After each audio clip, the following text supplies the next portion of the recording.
Ladies and gents, welcome to the Addicted to Success podcast. We have the man of the hour, the man of the week, the man of the month, the multi-millionaire, entrepreneur, author, speaker, coach, absolute legend that's rocked the podcast twice with us already and killed it every time. We got Grant Cardone in the building. What's up, Dude, Grant? Joel, you want to tell him what you said when you said I look like $1 million? What my response was? Yeah, I said, Grant asked me, how do I look? Am I all good on camera? And I said, you look like $1 million. And I was like, wait a minute, mate, you look like $100 million. Yeah. And he said, if I was $1 million, I'd kill myself. Dude, I remember, people ask me all the time and say, hey man, do you remember your first $1 million? And I said, look, I didn't make $1 million. It just accumulated over time. And one day you look up. I mean, if you're out there pushing and shoving, you're not looking at your bank account every day. Yeah. You're trying to get customers. You're trying to get out there. It's such a freaking struggle. And then one day, if you do all the right things, you'll look up and you'll have 6 zeros in that account with hopefully a number on the front of it. Yeah. No, I 100% agree with that. What do you think the biggest mistake is that people make when they get $1 million that you see? Because you work with a lot of people that are investing and that talk to you about money. So what's the biggest mistake they make? Look, there's three things people need to learn about money. How to make it. Most people never learn how to make it. Fewer people know how to keep it, and almost nobody knows how to multiply it. Yeah. So the 1%ers, the ones that are getting super rich, dude, they know number 3, but you can't do number 3 without the first 2. You got to get it. Easy to get it if you know how to go out and talk to people, or force yourself to go out and talk to people, because it's not easy for anybody talking to people. 2, the hard thing, man, people get $1 million and they go blow it, man. I mean, look at Kanye. Kanye's in debt $55 million, It's like, bro, I mean, how many Bugattis do you need? Okay. And the third thing is, like, even if you know how to make a lot of money and keep it, like, if you want true freedom, you have to learn how to exit up and multiply it and start getting money to work on money. So I look at money like money is to be used. Okay. It's not, I want to use money to build pyramids, like slaves, like little pieces of paper that can multiply. We know money's going down in value. So if you don't want your money to go down in value, you got to get that money that's going down in value to produce babies. Yeah. No, that's great. Grant, when do you feel was the first time that you really caught on to the whole multiplying thing? Was it when you invested in real estate? Or was it in your own business? Yeah, probably. Well, I mean, really, there was 2 big events for me in my life. One was when I was 8 years old, and I lost a quarter. And I went home and I told my dad I lost the quarter he gave me to go to the store. And he says, never play with money. And my grandfather was at the house that day, and he was a gambler. This guy was a freaking unbelievable character. And he either had no money in his pocket or he had a freaking roll. He was either balling or broke. And he grabbed me and he says, son, the problem is not that you were playing with money. The problem is that you only had 1 quarter. Never have only 1 quarter. And ever since that day, I was like, dude, you need a lot of quarters, because you're going to lose a quarter one day. And the problem is not that I lost a quarter. The problem is that I only had 1, and now I'm down to 0. The second event was in 2009 when the economy crashed. Dude, I was already financially, I was successful, probably top 1 or 2% from a wealth standpoint on the planet. And I'm not saying that to brag. I'm saying it because it still wasn't enough, because when the economy crashed, like, it was the top sliver of the slivers that didn't get affected. And even those people got affected. So it cut things close. I thought I was all right, and I wasn't. And what had happened was the money made me average. I had lost my obsession with going out and expanding. And so, like, the first time, dude, I ran into Addicted to Success, I ran into your sites. I'm like, bro, what am I thinking, man? You had millions of people following you. I'm like, what was I thinking? I got a sliver compared to what you got. And I got all this great content, all these great books, all these great programs, but I didn't do what you did, which was go wide and get people to know you. Yeah. Yeah, well, I mean, I see what you're doing now, and you're absolutely tuned in to what is needed online. You're getting crazy exposure. And this is the thing too, it's not what you have, it's who you become. And so people want Grant. At the end of the day, they want Grant, you know? That's why they buy your book too. They want a piece of what you have to offer. And I think a lot of people focus on the wrong things. They're always like going for the things around them. That's why Kanye goes and buys a bunch of Bugattis. Yeah.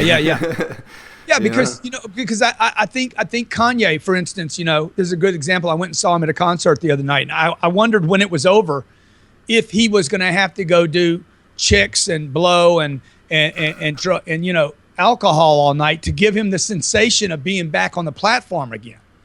Yeah. And the reality is that happens to a lot of rock and roll people because they don't have anything else to obsess on except their art. And so I remember reading the book, The One Thing. Yeah. And I'm like, dude, I like that book. It's good. But you know what? I don't have one thing. I got a bunch of things. There has never been one thing so big that it could keep me excited. Yeah. I have the Grant that I know today has always had a desire to do a bunch of things. Not one thing. I've never had one purpose. That was just a bunch of people telling me I had one purpose. I think people have a lot of purposes. And in fact, I don't think any one purpose can actually fill a person up. And I know this from like my marriage. I'm married to this great chick, but she can't fill me up. I got 2 beautiful kids, but they can't fill me up. I got one business. That one business did not satisfy me. It was the second business, the third business. The real estate business has been, back to an earlier question, like it's been the one that really showed me what's possible. Because it's working for me when I'm not working. And it's allowing me to do things like what I'm doing here. For me for anybody to release a book in a big way, you're going to lose money.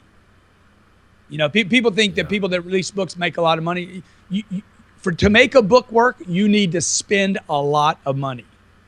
And so my real estate business and my other 2 companies actually allow me the funds to be able to make a project work in a big way. Yeah, that's right. Everything's touching everything, right? And so when you know that and you put energy into each thing effectively, you can lift everything. You can elevate everything to a higher level. That's crazy because I remember, getting into starting Addicted to Success when I started blogging and all that. I went all in, man. I was like you said before, like whatever it takes, right? I just had it was just like the laser beam focus was on and I just did not stop until, I had the team and everything. Then I moved to the next thing and then the next thing. So I think a lot of people get it confused. They think it's just one thing for the rest of your life, which is bullshit because we're meant to grow. Like we're human beings, we grow, man. You look at nature, it grows. Like we're all here serving purposes and multiple purposes. So that's great that you clearly define that because I think it's one of the biggest things is that people think they should be just stuck in one corner. It's so not true. Yeah, and look, it's not. Your potential is bigger than that. People can do more than one thing. Look at all the greats. All the greats did more than one thing, and they all left their homes and they all left their villages. And they all did things they didn't want to do. I hear a lot of guys saying right now, like, hey, only do the things you want to do. Dude, I do stuff I don't want to do every single day. Okay? So I don't know who these people are that don't do the things they don't want to do. Maybe they were given a business or something, but I'm going to tell you something, man. If you don't do the things you don't want to do, you're not going to grow your business. You won't keep your business. I'm telling you, you have to be willing to do. You got to be so obsessed that you don't care. Yeah. See, an obsessed person doesn't care if they have to clean a toilet. Yeah. An obsessed person doesn't care if they don't like that activity, but they have to do it. You're obsessed. You're in it. You do it anyway, no matter what. Yeah. What do you think that is, Grant? What do you think that is, that inner thing inside of you that just that gives you that constant flow of energy? I think it's a choice. I think you need to understand that there's nothing in between obsessed or average. You're either all in or you're not. Like quit kidding yourself. Quit thinking there's some gray in the deal. Yeah. Because everybody's trying to explain, yeah, but man, I'm fine. Okay, I'm all right. I don't need all that. Well, good. So just have this. Just have black or white, no gray. Mm-hmm. There's no variations here because there's so many gradients within black or white. There's so many different shades of white and so many different shades of black. So if obsessed is black, for instance, and average is white, dude, there's so many different grades of white, right? There's so many different grades of black. But what we do know is this: all the people over here, dude, these are the geniuses. This is where the Steve Jobs and the Mozarts and the Jesuses and the Muhammads and all the guys that we talk about for freaking the Elon Musk. If we know their name, they were not over here in this average camp. You know, so it's either, for me, like if you want to light the freaking unit up and stay motivated, just simplify it and quit trying to explain average. Yeah. It's average, man. Yeah. Look up the word, bro. Okay. And I'm not saying you need to be obsessed. I think you are anyway. You're obsessed with something. I think everybody's obsessed with them. I think everybody has an addictive quality about them. Yes. So I'm addicted to survival, man. I'm addicted to talking. I'm addicted to fun times. You know, when I was 25 years old, I had a drug addiction, and I think that drug addiction was caused by my refusal to be obsessed with success, money, finances, James Bond. Dude, I always wanted to be the coolest dude in the room, bro. You know, and I was told not to do that. Yeah. And so by the time I'm 16, 17, 18, and 19, I'm denying so many parts of me. If somebody offers me some weed, I'm like, yeah, I think I'll do that now. And the next thing you know, I'm smoking weed every day. Next thing you know, I'm popping pills. Next thing you know, I'm snorting cocaine every day. And the next thing you know, I got a drug problem. And I'm 25 years old, and I've been stuck in this problem for 9 years, man. Yeah. Wow. So, you know what I did, Joel, was I went to a treatment center, put the drugs down for 28 days, and I came back and I basically replaced that drug addiction back with the things I should have been addicted with. Yeah. Yeah, addicted to success, right? Exactly. This is the thing too, Grant. It's like a lot of people draw the line in the sand, which is still the halfway point. You got to draw the line in the cement. Yeah. Right? Yeah. And solidify it, make a decision. That's when things change. You know, I was coaching someone the other day, and same thing. They're like, they want to give up drinking because they know how much it's affecting their relationship and their business, everything. But they haven't made a decision. They're like, I think I'm going to make a choice, but they haven't made a solid decision. I think people do that every time, you know, all day, every day within their business. They haven't made a decision that, like, this year I'm going to make $1 million, or this year I'm going to bring in 100 clients. You know, it's just like, it's not settling for anything less. Another thing that I notice people do as well is they put other people on pedestals and go, well, that person's amazing. That person's great. That person, like, I could never be that person. They're like letting themselves off the hook. Dude, it's so invalidating to you. Yeah. You know, it's like, and this is, again, somebody trying to make sense of average. Yeah. You know, anybody can be obsessed. Like the guy that you're talking about drinking, I just tell him, hey, dude, why don't you just go grab, what's your favorite booze? Good. Then go freaking just hammer yourself over and over. Go get you a t-shirt that says I'm a drunk. Okay, go homeless. Get under the bridge, bro. Go freaking run it out for freaking 30 days. Okay, you want to be a drunk? Go be a freaking full-time drunk. Go all in. Go all in, bro. And let's just go ahead and run this thing out and get it out of your system. Okay, or make a decision to be that other guy. Yeah. Obsessed with helping people not drink. Obsessed with your health, man. Obsessed with being a great dad. Because right now you're worthless to everybody, including yourself. And back to the other thing that you were saying, like I remember my mom told me one day, she's like, you know, Grant, I love you just the way you are. Because I'm telling her about all these dreams I have as a child, right? Yeah. And I was reminded when my sister told me like 30 years later, you know, Grant, you've done a lot. We love you just the way you are. And I'm like, dude, I wonder how many times I've been told that. Wow. You know, and the fact is, so what, they love me just the way I am. I don't. I don't love me just the way I am, which opens up to this whole field of people that's like, just love yourself the way you are. Look, if you're broke, you're not living on purpose, you don't like your job, you can't get away from your job, dude. If you're stuck in a house you don't like, why would you want to love that? Yeah. You should become obsessed with hating it, man. It's obsessed or average, one of the two. So just pick. Get a t-shirt, obsessed, or get another t-shirt, average. Which one would you be more proud wearing, right? Yeah. Who do I want to be, man? Who do I want to be? How do I want to die, man? I want to die all in.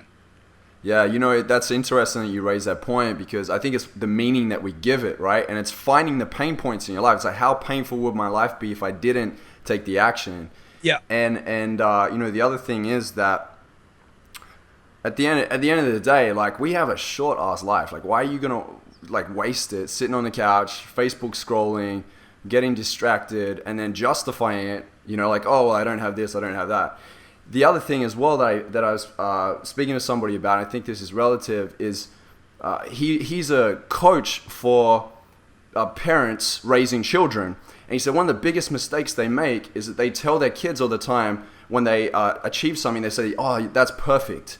So then they have to live up to this thing of being perfect, and so they feel shit about themselves every time they get a C or a B. He said instead of saying you're perfect, look at the effort that they're putting in and say, that's awesome that you didn't give up when the time was hard. Yeah. Like, I know you got a B, but like that's awesome that you just hung in there. And that's what makes a champion. Yeah, I love that, man. Yeah. Keep looking for the vein, dude. Keep looking for the vein. You know, internet marketers have this big problem. You know, they're like, but we did it. We tried and we hit the list and we put the program out and we advertised on Facebook. I'm like, bro, you either found the vein or you didn't. Okay, so I don't need to hear about all this other freaking stuff going on in your head. I don't know what you either hit the vein or you didn't. Yeah. So like we're doing this book release right now, and we've offered it. Hey, I'm giving 30,000 books to schools. I want one book in every school in America. I'm giving all the book proceeds, sales of the proceeds, all the money that I get from the sale of a book. I'm donating to charity, and I go in there. I'm like, is this working? Yeah, man, it's working pretty good. Yeah, but dude, is it where we want it to be? No. Well, what are we going to do, bro? We ain't found the vein, bro. We're doing enough already. Good. Give everybody one chapter of the audio. Did that move it? No. Good. Find the vein, bro. Find the vein. You ain't found the place where we crush this thing. Yeah. So I kept looking, you know. See, the person that's obsessed, man, will not get seduced by an excuse. Huh. They will keep looking for the vein. A nurse that wants to find blood in my arm will just keep looking, poking around. The drug addict that's a shooter, right? They just keep looking for veins. Dude, they'll go between their toes, behind their knee. Wow. Dude, they're looking for a vein. So when you're running a program, dude, keep looking for that vein, bro. Yes. Okay? So yesterday, Joel, and you'll appreciate this because you understand the internet. Yeah. I walked in, I says, anybody that buys a book, I'm going to give them their $29 back when they buy it from me, when they write a review. Okay? Get the book, read the book, write a review. I don't care if you say I hated it. I'll give you the $29 credit at my store against a digital product, any digital product. I got like 60 of them. Number two, I'm going to give you a 10-hour video program today when you buy the book. You're not going to get it for 2 weeks. But I'm going to give you a 10-hour video program of me reading the book. Nobody else on the planet has it. That's $500. I'm going to give it to you. And if that's not enough, because I want to freaking make it easy on you, I'm going to give you 13 coaching sessions when you deliver the book every day for 13 days so we can just like get people freaking, well, book sales went freaking nuts. We sold more books yesterday on that offer. See, we hit the vein, dude. Yes. And I don't care what it costs me. Because my guys in my internet department are like, but man, where's the ROI? Dude, hit the vein, bro. I got plenty of money, dude. I got money. Money's not my problem, okay? Yeah. Money's not the target right now. That book is, okay? And it's important. Even if I got to lose money, dude, I want to win. Yep. Okay? Yep. And if you can't lose money to win, you ain't got any money, which means you're not obsessed yet. Yeah. So the purpose of money, man, the real purpose of money is that you can lose it to win. Mm-hmm. Right? I mean, look at Hillary. Hillary Clinton spending $100 million a month to win. Dude, what is money for anyway? See, I don't want money to accumulate in the bank. I want to use money so that I can win, Joel. I want to come pick you up, man. Fly out here, man. They got the Santa Monica Airport nearby. You can land there. Yeah, you know, it's interesting. I was speaking to somebody the other day, and they developed an awesome program, and they're putting a little bit of money into Facebook advertising. They're trying to dial it in, right?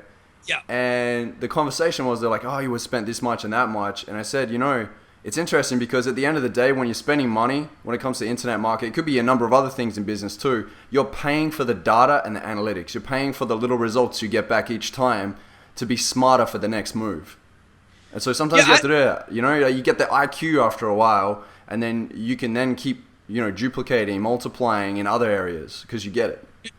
Look, I don't even understand the ROI thing. Everybody has this conversation about return on investment. Yeah. Like you don't even understand business. Yeah.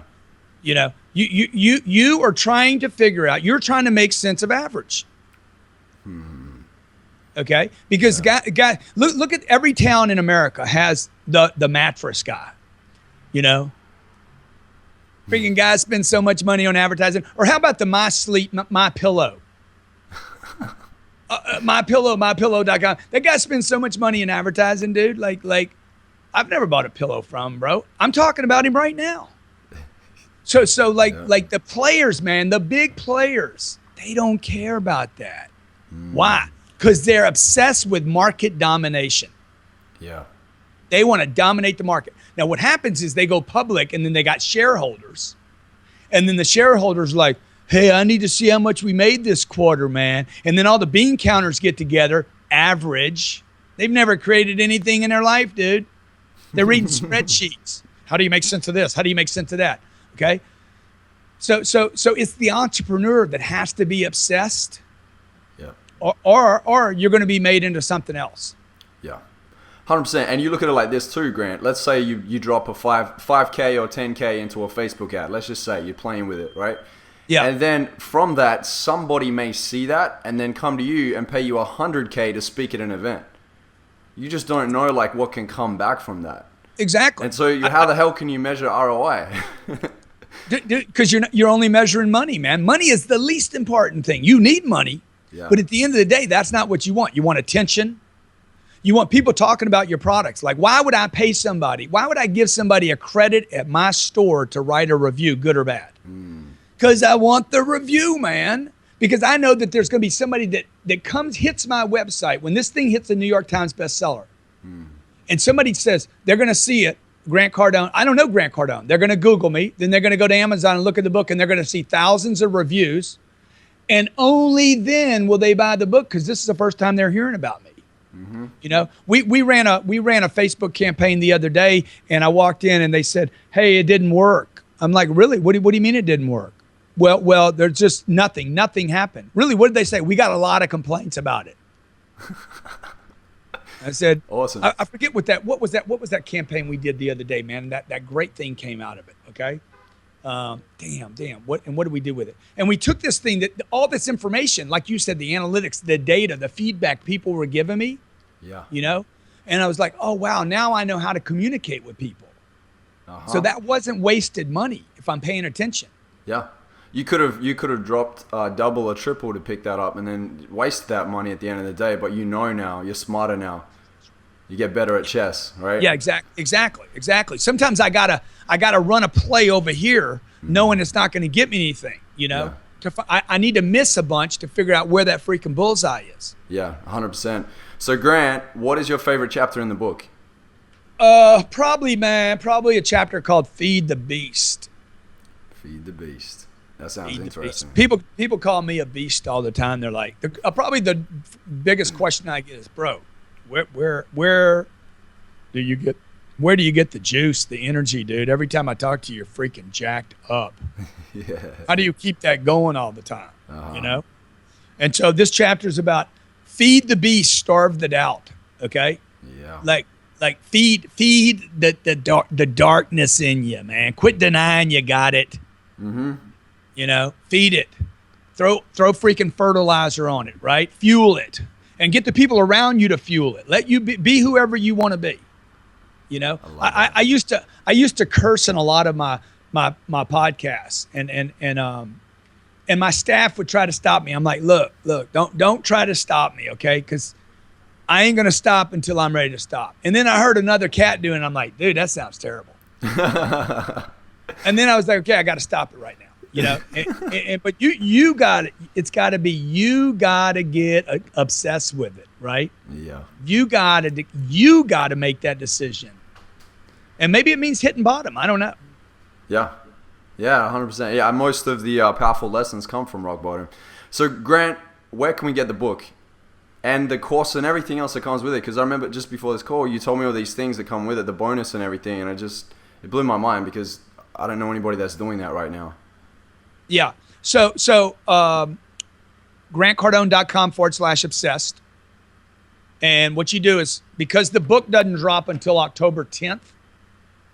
Yep. So watch what happens. Most people don't understand this until they publish a book. Okay. You're dealing with big companies that are very old. Okay. So look, it took 19 months to write this book. It really didn't take 19 months to write the book. It took 19 months to get it to the market, and it's still not in the marketplace. Because I'm dealing with dinosaurs, okay? And that's a problem for the people that want to read my book, dude. They've been like, give it to me, man. And I got a contract that says I can't release the book to you, even though I already have the book on PDF. Like I could have got this book to people 4 months ago. So finally, Joel, I said, enough, man, okay? So I came to the studio because my contract doesn't say I can't do this. And I read the book. I spent 6 days. It's 10 hours long. And I delivered the book in full video because my contract didn't exclude me from doing that. So basically, this is a book on video where if you like audio, you're going to love this because you can watch it from your phone, your tablet, or your computer. So when you buy the book today, even though you're not going to get the book until maybe the 18th because Amazon won't ship till then, you get me delivering the book to you today.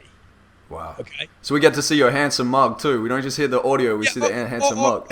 Or you can just listen. If you're driving down the road, man, you can listen, or maybe, you can have your wife look at my face, whatever, and have fantasies about me, whatever, right? So one, you get the book today, okay? 10 days from now, or October 10th, whatever the date is, the book ships out. 3 days after that, I'm going to do a mastermind.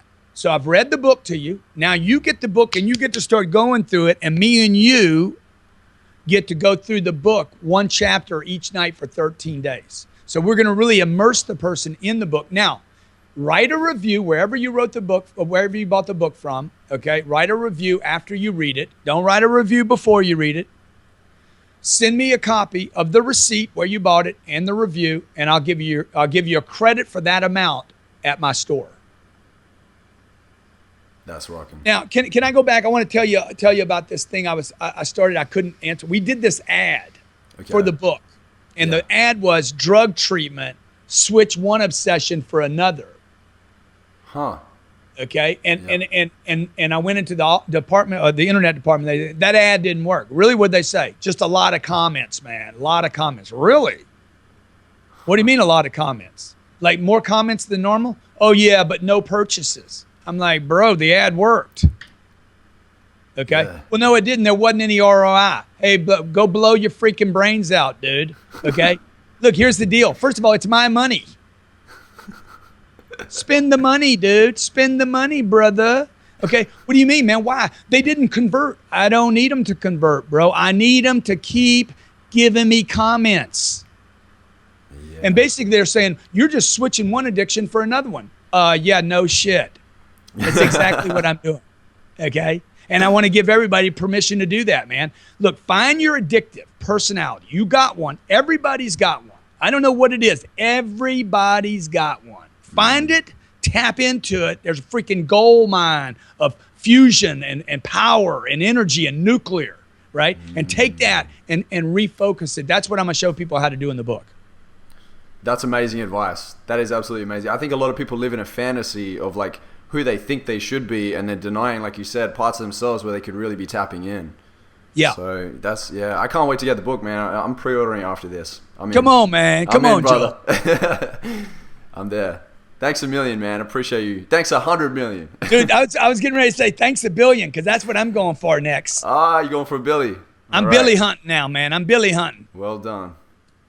You hit it, man. You hit it, I'm sure. If you're obsessed, okay, dude, get over here to Miami, man. I need to see you in the studio in Miami, man. I'm coming out, brother. I'm coming out. Okay. All right, I'll hit you up. And tell all my friends over there in California, man. You guys, y'all need to start hustling a little more, man. The weather's too good over there, bro. You guys are in a fantasy, man. Yeah, beach bums. you know the thing about LA? That's the reason. What part of California are you in? Venice in California. Okay, the thing about LA, that I now know being in Miami is people lived, and you could probably relate to this. They lived in conceptions, ideas. Yeah. A lot of writing going on, a lot of, ideas for a play, a movie, a lot of concepts, dude. Yeah. Not enough action. No action, bro. So where's the action, man? Miami and New York, or where is it? Anywhere but where you are, man. Those people, man. Maybe I should go back to Australia. Dude, I'm going to Australia in May, bro. Maybe you go with me. I'm gonna spend 2 weeks there. May, all right. Maybe we go do a big tour over there, man. Let's look at that. Okay. May, that sounds good to me. Yeah. Right. All right. Show me around, man. You can show me around. Yeah. All right, bring your jet, man. Bring your jet. Yeah, I will. It'll be quicker. Hey, Joel, you're the best, brother. Thank you, man. Appreciate you. Thanks a million, mate.